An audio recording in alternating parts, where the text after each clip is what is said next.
Double A sa Double B. Flash Report! Super Radio DZBB Flash Report! Mayroon na pong kasiladong flight dahil sa sama ng panahon. Ah, talaga? Mao? Ito nga Arnold, dahil nga sa masamang panahon, dalawang domestic flight ang nakansela sa Ninoy Aquino International Airport Terminal 4. Ayon sa MIAA Media Affairs Division, as of 10 a.m., kanselado ang dalawang biyahe ng Cebgo, ang flight DG6009 na biyaheng Manila papunta ng Basco at DG6010 na galing Basco pabalik ng Maynila. Pahay ng Media Affairs sa mga pasahero ng apektadong flight na makipag-ugnayan sa kanilang airline company. Ako si Mau de la Cruz ng number 1 AM station sa Mega Manila, GMA Super Radio, DZBB. Super Radio DZBB Flash Report! Sunog sa Tondo, ito, nasa ika-4 na alarma. Ayun, sabi nga, tinimbre sa akin ng nanay ko eh. Lumakas daw, Carlo. Skype tayo. Oy. Ayun, oh. Wow. Kawawa naman. Carlo. Nahirapan yata. Medyo maano yung kalye doon eh. Habang lumalaki, di ba?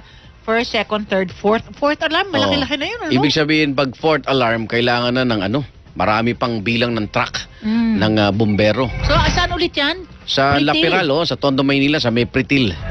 Medyo Samantala, masikap yung kalye dyan, masikip.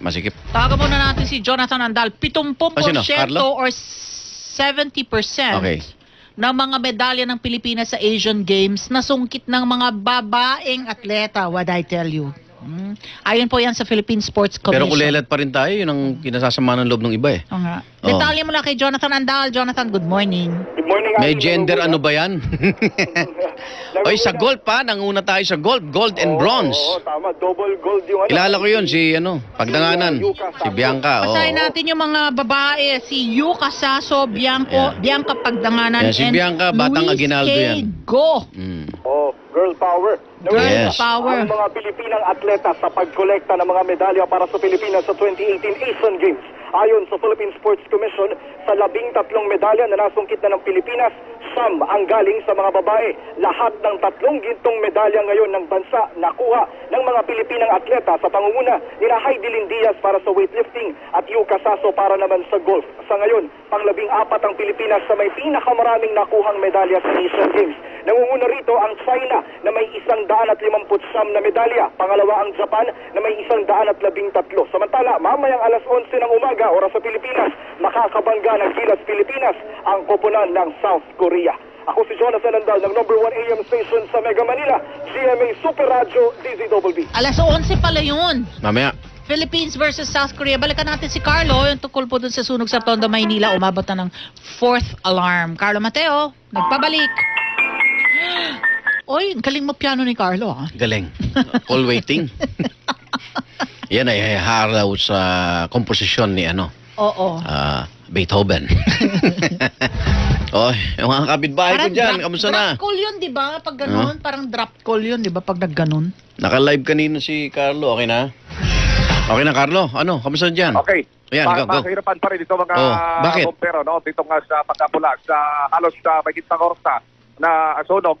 At yung binabagit ko kanina, ako kanina doon sa area ng Lapiral. Pamawit ako dito sa kabila, yung tagusan, yung kung tawagin ay Tioko Street. Sa Tioko. Makikita yung pulutok ng mga apartment type, hanggang ikatlong palapag ito na siyang patuloy na pinupunteriya ng mga Alam mo sa bombero. Choco, diyan ako tumatambay na, diyan yung basketball court namin.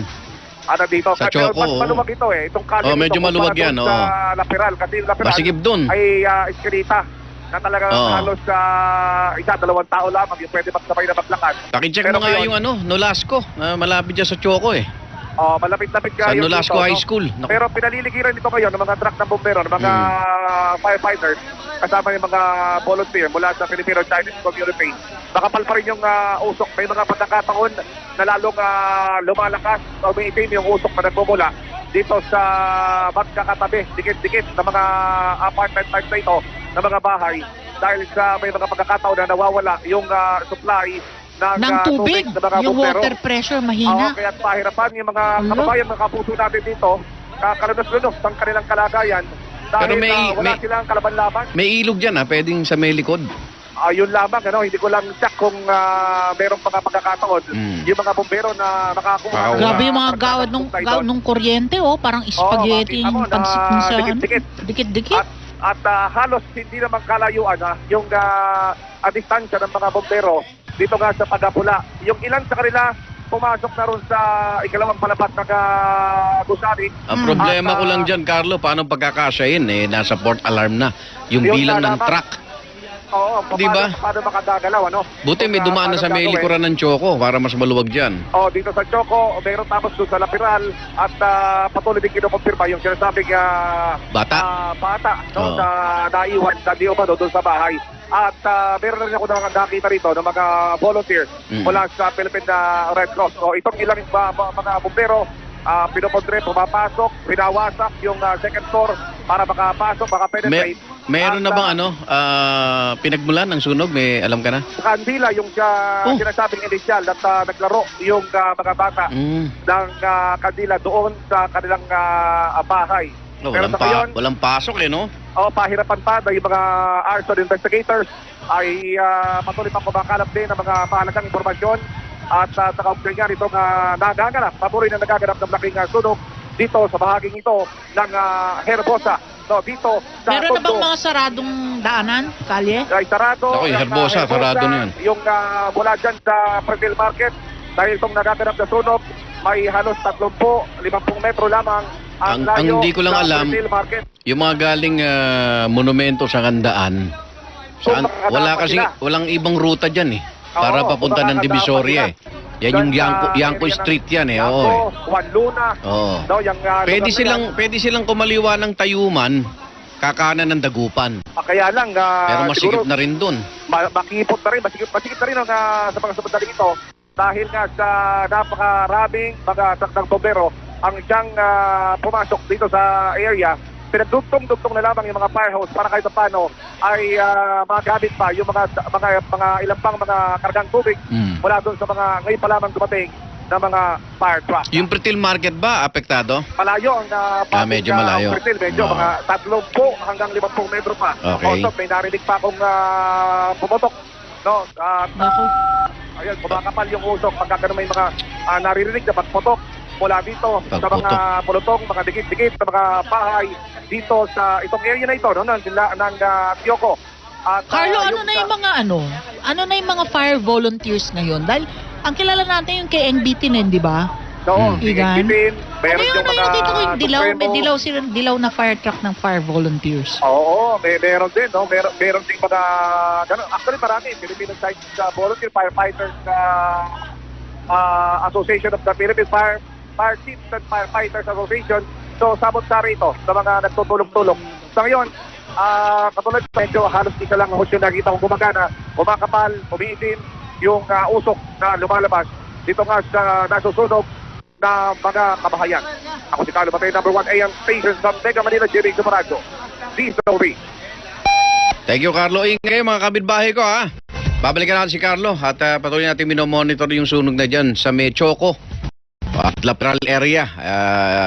Ilang block layo sa Pretil Market. Ayan, maintindihan ng mga taga dyan na dyan na lumaki. Mabuti raw nakapamalengke siya ng maaga sa Pretil. Wala pa sunog kanina. Mga ano nagsimula, alas 9 pasado Nakabili kami kanina sa Pretil. 80, kalahati. Malaki daw ang frozen, ang maliit daw ang sariwa. Frozen na ba? Pumasok na ba? Hindi pa, di ba? Supposed to be September pa. Oo nga, wala pa. Supposed to be September pa. Pero ang naulinigan natin, meron ng nakakapuslit. Kasi supposed to be, yung mga inaangkat na Totoo ba dito rin nauhuli yun? Diretso dapat sa mga canneries. Yung sa mga, pabrika ba tawag doon? Igan? Ng mga, yes. Oo. So anyway, bagsakan ng mga isda.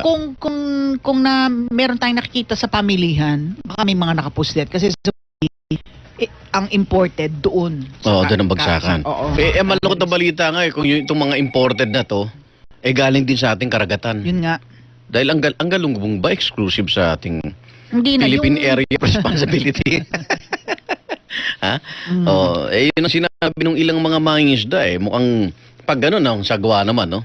Dahil kung sa atin nahuhuli yun at binebenta pabalik, Oh, So ito lang, alam mo, ah. yung tungkol dun sa ating panayam nung Friday at saka nung Thursday, meron lang tayo nakuha na DM sa via I think Twitter ito. Okay. Na interesting din na sabi niya, I was able to catch part of your interview with Attorney Fortune ang nakausap natin nung Friday, di ba, Igan? Regarding the issue between FDA at saka yung clinic nga ni Dr. Farah Agustin. Okay. Aside from the legal issues due to dispensing products prior to FDA registration, Oo. na alam naman na, sabi nga niya, no-brainer yon on what's wrong or right. Oo. I appreciate that you took the time to go through her website FB page. If you've read through them, I'm sure you noted her adversarial stance against conventional medicine. Conspiracies against big pharma, etc. Yun nga, kaya diba sinabi natin na antagonize niya tuloy yung mga pharmaceutical industries na bilang kalaban, at saka yung conventional medicine. And she has numerous online videos showing patients with cancer claiming cure, yet now denies therapeutic claims. Diba? Yun din kasi yung natin doon sa mga supplements, diba? Kung mapapansin po, lahat Binabasa ng mga natin. supplement dito na nag-a-advertise sa Pilipinas, Aprobado ng FDA, pero FDA. may warning. may writing po sa huli yung laging doon sa bandang Mahalagang ending. paalala. Mahalagang Sinasabi. paalala. Ang whatever, kung ano man yan, ay hindi gamot at hindi pwedeng gamitin panggamot sa anumang uri ng sakit. Kumbaga, walang therapeutic claims. Pero yung mga posted kasi yung online videos niya showing patients with cancer claiming cure, yet si Dr. Farah daw denies therapeutic claims. Then she spouts years of clinical research experience to convince her clients of her claims. Cancer patients are a very, very vulnerable population. Di ba? Yun din nga ang sabi natin, di ba? Pag yung mga tao na na-diagnose with cancer, kakapit talaga sila dun sa either conventional or alternative medicine. You just cannot use testimonies to back up your claims since any delay in seeking conventional treatment can cause progression of cancer. Na yung ibang mga tao, imbis na pupunta talaga dun sa conventional ways of treating cancer, pupunta sa alternative, ang nangyayari, nagpo-progress yung kanilang cancer. Sakit, That's what most of us physicians are concerned about. We have nothing against alternative medicine if her products go through proper scientific research in large clinical trials and shows survival benefit, then she deserves a Nobel Prize. But to advertise a product claiming to cure cancer, make millions out of desperate Filipinos, then base it on nothing but testimonials is unacceptable. Yun, binigyan daan lang natin yung interesting yung side kasi nung ating mga doktor din, Yes. 'di ba? Yeah. Yung kanilang panig naman dito sa nangyayaring issue. Tsaka mostly kasi pag malala na sila na nasisisi dahil bumabalik uli sa kanila di ba? Na masubukan tapos walang naging magandang resulta. Okay, teka. Tunay na pambayan, walang personalan. Si Asek nasa linya natin, tagapagsalita ng MMDA, Celine Pialago. Celine, Igan at Ali. Good morning, Celine. Yes, sir, and ma'am. Good morning po. Okay. Kanina diniscuss namin ano bang coordination with the LTO doon sa illegal parking. Kasi ang laking problema niyan. Bumili ka na ng sasakyan, alam mo, ang tapat ng bahay mo, pwede ka mag-park. Yung pala, no parking. Tama ba, Celine? Pa yun? Sir, ganito po, mga nakikita ho nila sa ating clearing operations, bawal ho mag-park, sir, sa major thoroughfares. Yung nakasanayan hong Parang na Celine? linya lang ni Ma'am Celine. Oh. Yes, sir, yes, sir, yes po. Okay, go ahead. Makikita naman po natin, meron naman din talaga na mga streets, inner streets na nakalagay na no parking this sides, no parking both sides. So, sir, yung tanong na nakaugalian na nilang bahay ko, tapat ko, pwede ako magparada. Kapag nag-ooperate po kami dun, sir, presidential complaint lang po yun at saka well coordinated. Alam naman nilang no parking doon, di ba? Alam nila. Yes po. Yes, sir. Kasi pansin mo, sir, yung nakatwira south nila, area. ang liit-liit daw ng signages nyo. Lakihan nyo daw. Sir, imposible naman kung in 24 hours hindi nila nakita yun doon. Pero sir, we're finding ways po to fix the issues po regarding our traffic signs, lalo na po Okay. itong no parking. Okay. Pero sir, for example, sir, itong scout area, Oo. hindi ho lahat ng scout dito sa may Tomas Morato, sir, two-away zone. pansinin niyo ho, sir, may mga allowed ho yung one-side parking. Mm-mm. So alam ho ng mga residente yan dyan. So huwag Tama. lang ho tayong mag-double park sa Tomas Morato, sa Timog, sa Scout Ibardolasa. Okay. Yung mga scout ho na connecting routes po natin to major thoroughfares. Mhm. Celine, sino ang nagtatalaga kung one-side parking o pwede parking on both sides? Ang national ba? O ang LGU? Ma'am, sa amin ho, sa MMDA, meron po kami. Then dumadaan din ho sa council ng local. Meron din po silang discretion sa one-side parking. Kagaya po, ma'am, nung Mandaluyong, loob ng Mandaluyong, loob po ng Makati. Mm-mm. Yun po yung mga syudad, ma'am, na may mga signages po kayo makikita from MMDA. Meron din pong signages from them. Because yung marami akong nadadaanan dito sa bandang Teachers Village, yung puro mga adjective around LTO, likod Mga- ng LTO, mga yung matapat, mga malakas, oo. mapagmahal, makisig, whatever, basta yung mga parallel streets behind LTO. Two-side parking yun. So sa iniisip ko, sino ba and I've often texted Mayor Herbert Bautista na hindi ba pwedeng gawing one-side parking lang kasi salubungan yung traffic na magkakaroon ng away at away kasi sino ba ang aatras? Ikaw o ako? Kasi parehong may sasakyan na nakaparada on both sides, magkakasalubong kayo dahil isang lane na lang. Sinong magbibigay na aatras? So I was Yes, wondering, I've been wondering, sino ba, kung kasi if it's not klaro, kung hindi klaro na LGU lamang o hindi klaro na MMDA lamang, there will be streets talaga na dapat sana one-side parking. Pero talagang dahil hindi MMDA will point to LGU, LGU will point to MMDA. In the end, yung mga motorista, every day, yun na lang ang yun na lang ang nararanasan mo, 'di ba? Na merong kang kasalubong sa both side parking na eskinita. Yes, ma'am. Kaya, ma'am, may mga clearing operations po kami, set up na yung tow trucks, tapos magpapakita ho yung barangay official, yung council, na meron ho silang resolution. Kapag resolution, ma'am, kagaya sa Manila, hindi ho natin nagalaw kasi ho may resolution. Pero kung barangay lang ho ito nag-declare, nagpabayad ho sa mga residente, then kinomplaint ho ng mga tao doon, so dinulog ho sa MMDA, we can clear that area. Kaya, ma'am, tama ka, ma'am, sa una mong sinabi, may konting pag-adjustment ho talaga sa mga motorista at saka sa residente kung saan yung tow-away zone, saan yung hindi. Kasi ho, may mga areas na kami yung nagdedeklara ng no parking both sides, pero magdedeklara naman yung barangay na pwedeng mag-parking. Actually, Kaya, minsan, ma'am, may katulong kayo, yung mismong bahay, naglalagay na ng no parking sa harap nila eh. Di ba? May nakaharang na sila mga pero di ba bawal din yon? sir, pag ganun ho, obstruction ho yun, Oo nililipit ho natin yun. Yung mga naglalagay ho ng semento, halaman, lubid, mga tarpaulin sudo na nakatayo, Kaya nga. signages na no parking, inaalis po natin. Pangkaraniwang pagkakamali yun yung Oo. mga residente na nakikinig sa atin. Yung Akala. tapat po nyo, hindi nyo po pag-aari yun.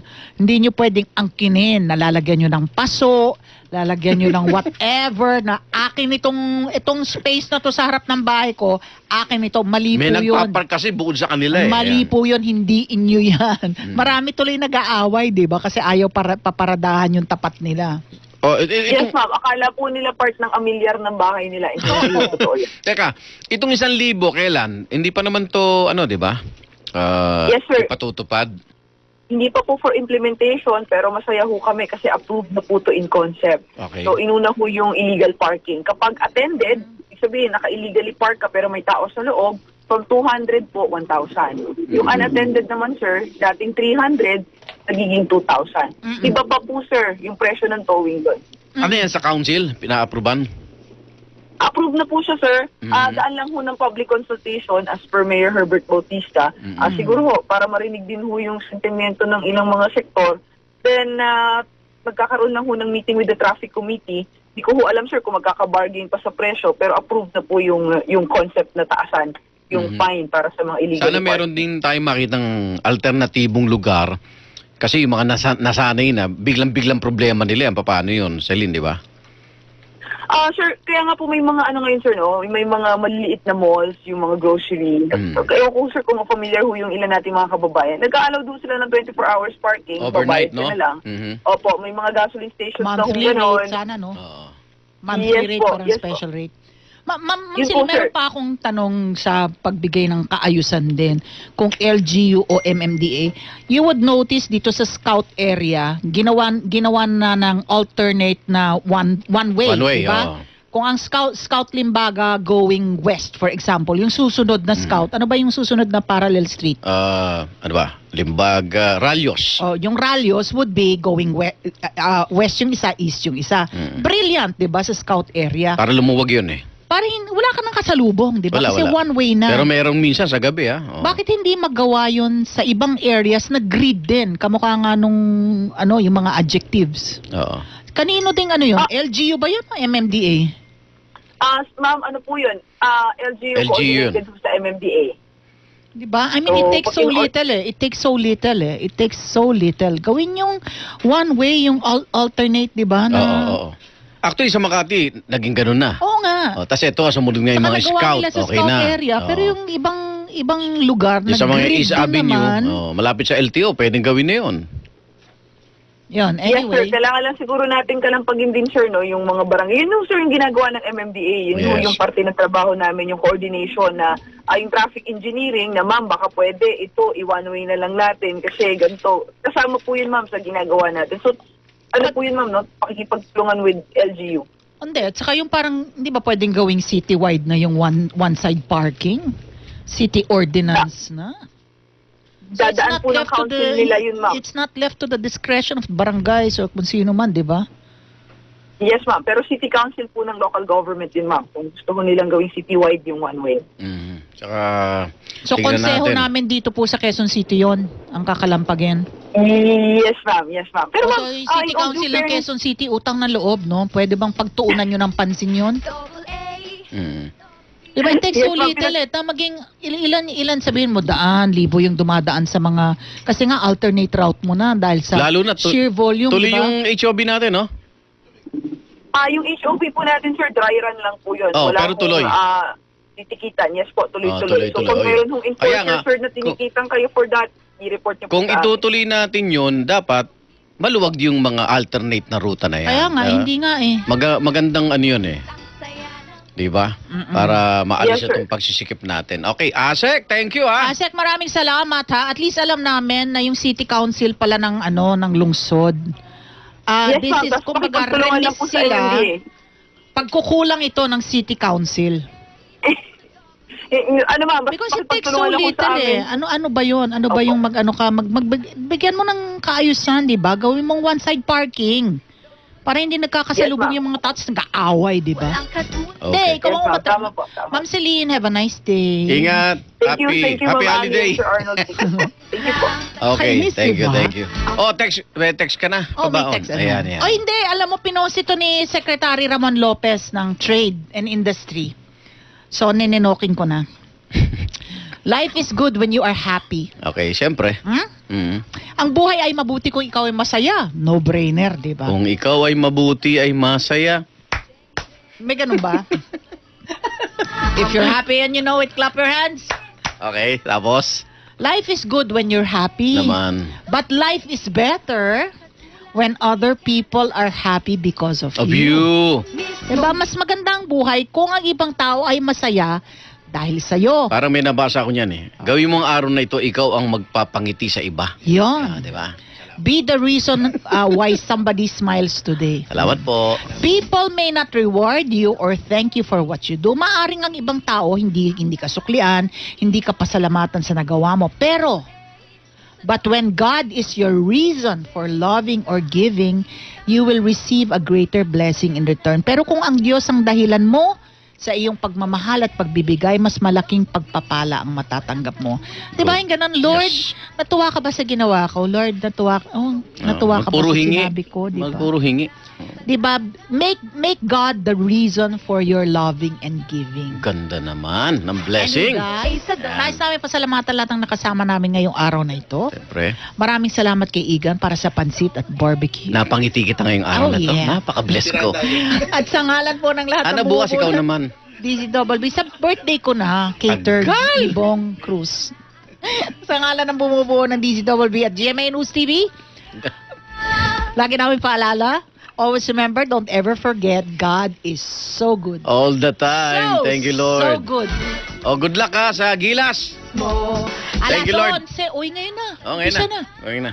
Ang kulit, ang saya ng Sa mga babiyahe, ingat kayo. Orly. Easy Ay, wala. lang, susunod na. Benji! Saan ka punta? Benji, inanak! Tara na. Double A sa Double B. Ang tambalan ni Igan at Ali. Double A sa Double B. Jeng jeng muna at balita. Ang kulit ang saya ng umaga.